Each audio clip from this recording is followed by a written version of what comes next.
Hello and welcome to another episode of Her Helping Habit podcast, Fertility Frontier, where we talk about all things uncharted world of egg donation, surrogacy, infertility, and a whole host of other topics under that scope.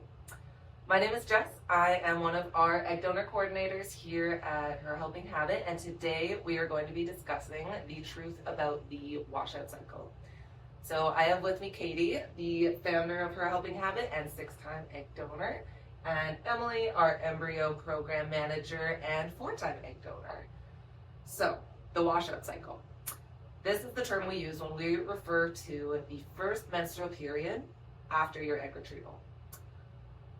So, this menstrual cycle, it typically comes between 1 to 2 weeks after the egg retrieval, and this allows your body's hormones to return back to their normal baseline levels.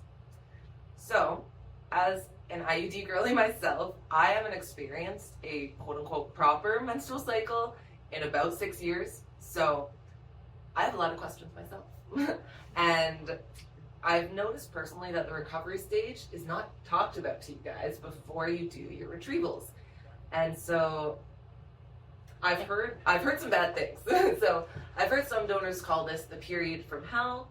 I've heard some of them call it a yeariad because it feels like a whole year's worth of periods in 1 week.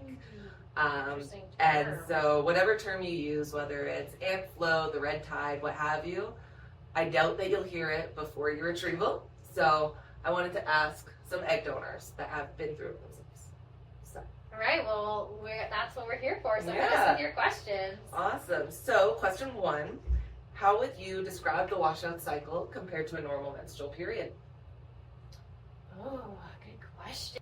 I mean, I kind of relate with the period from hell. Definitely not somebody who really struggles with periods in general, but I would say that's like my heaviest flow I've ever experienced. Yeah, it's,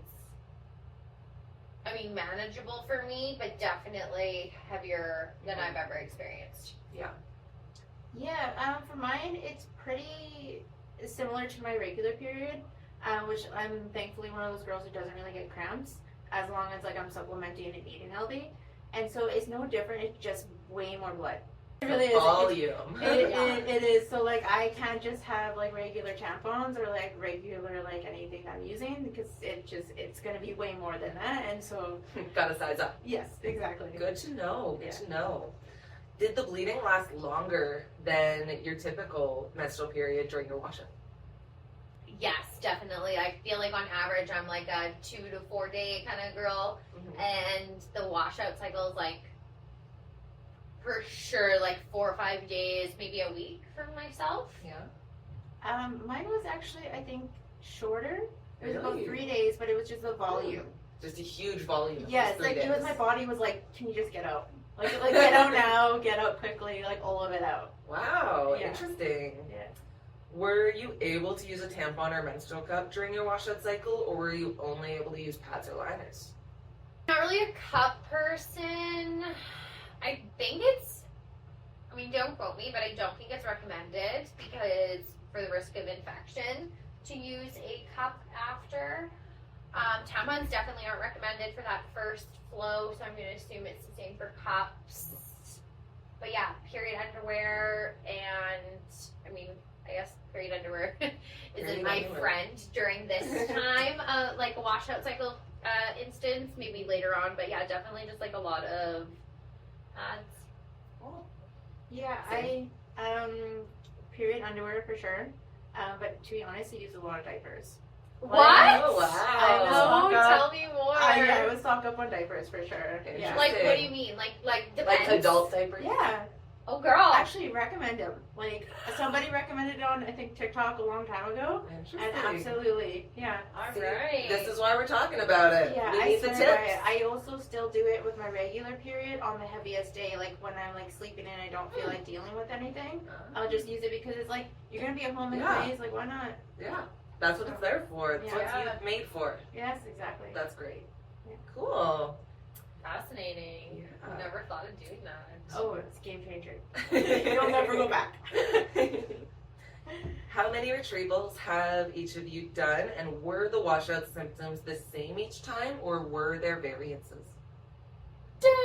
I've done a few retrievals. I think at 8 retrievals now, and yeah, they've all definitely varied. They kind of all blur together now a bit. Besides, like my very first cycle where I feel like I experienced OHSS. That was so long ago now. I don't know how that even compares in a sense. I guess my most recent cycle was 2 years ago. It kind of goes in like 2 or 3 increments, like previous to that. So yeah, like the last one, I don't really remember anything super noteworthy. Or in the past, there were times where like I think there was like clumpiness, like clotting, like chunks coming out, which I was told was normal. So after that, it didn't really faze me seeing those. I was like, okay, that's normal, I guess. Like I feel, once you donate so many times, it also kind of like becomes normal. For mine, the first one was actually very easy. I had no problems, and I've done 4 at this point. Also, the last one wasn't too bad either, but the one interesting fact is that every single washout period had to happen on day 5 or after my retrieval. So I know exactly when it's going to happen, and I can prepare for it. Interesting. Yeah, and my body is just like, it just knows, like it's good to go every single time at day 5, and then I just it's like 2-3 days of just like heavy. And wouldn't it be nice if all periods were that on time? I know. Yes. Yeah, that's true. This is a very predictable period. Yeah. Have you ever experienced OHSS, and if so, did it impact your washout cycle? I guess I kind of foreshadowed in my last answer that the first cycle I did back in 2016, which is a decade ago now. Oh my. One that I suspect I had OHSS just because it was so significantly different to my other cycles. I did bring concern to the doctor at the time, and he really just brushed it off, to be honest. But knowing what I know now, and the doctors I've seen since definitely speculate that was OHSS. But unfortunately, I can't remember that far back on how that one differed from my other cycles. To be honest, though, actually, do remember that it came later than expected. Like I was waiting for that period, and then it was quite painful, which I know it's not like periods aren't fun, but in general, like I was saying, I'm not somebody who experiences crampiness, so obviously this is more than normal, but that was okay, I waited, and then I think once it came, it was whoa. And that was maybe not the most pleasant cycle, but that's all I can really remember from at that time. I've never had documented OHSS, but I think had mild symptoms with my last 3. It didn't really make much of a difference, honestly, on the washout period. It was just the same. If anything, it was a relief because as soon as that comes, that's when all my symptoms kind of wash away. Nice. So it's nice. Yeah. The value of the word wash. Yeah, exactly. Yeah, I mean, I guess that is, typically what the clinical team will say you're in the clear for OHSS is after your period comes. So that makes sense that you feel the relief then. Yeah, well, day 3-4 is where it's the worst for me, and then I'm just okay, I can just wait 24 hours, and day 5 I'll have my period, and then we're good to go. Nice. Yeah. I love the predictability of it. I know. That's awesome. I know. Yes. What support did you find the most helpful or comforting during your washout cycles? Just heating pads, I think, relaxing, hot lemon tea or the kind of whatever kind of hot drink I like to have by, heating pads. Yeah. I mean, Pamper your yourself typical a kind little. of PMSy help in that regard. You know? Whatever eases those PMS symptoms tenfold. Yeah, because right? I really invest in those. If you buy 1 chocolate bar, buy 10. Yeah. My husband massages my feet and Perfect. just R&R. Yeah. Love that. For me, it's honestly accepting it and breathing through it usually lessens the symptoms, and then I also get a portable heating pad that I can walk around so that no matter where I am, I can always have it on, and I definitely recommend that as a purchase. Wow. Emily has all the best tips here. This is awesome. I want to make my life as I'm learning easy as so possible. much. I've seen those online, but I've never actually considered it. Game changer as well. You guys Wow. need to get on this. This is why the girlies tell the other girlies Yes. things. Yeah. Go girlies. Today we learned Emily is a girl's girl, for sure, confirmed. All right, my last question. Did your menstrual cycle in general change after an egg retrieval? I mean, definitely like some variabilities, I guess, to get like back to quote unquote normal. Like, I mean, my cycle always kind of varies between like 28 and 30 days, anyways, 32-ish days. If, you know, after my donations, to give 6-ish months, I'll like regulate to be like more consistent, like 29, 30.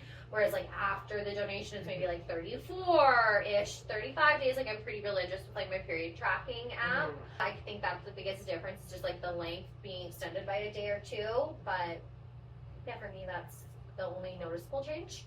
Nice. Yeah, mine get longer too. Yeah. It extends by a couple days, which is weird for me because mine is very regular. But I can expect it for like the first like 2 or 3 months. That is gonna be a couple of days delayed.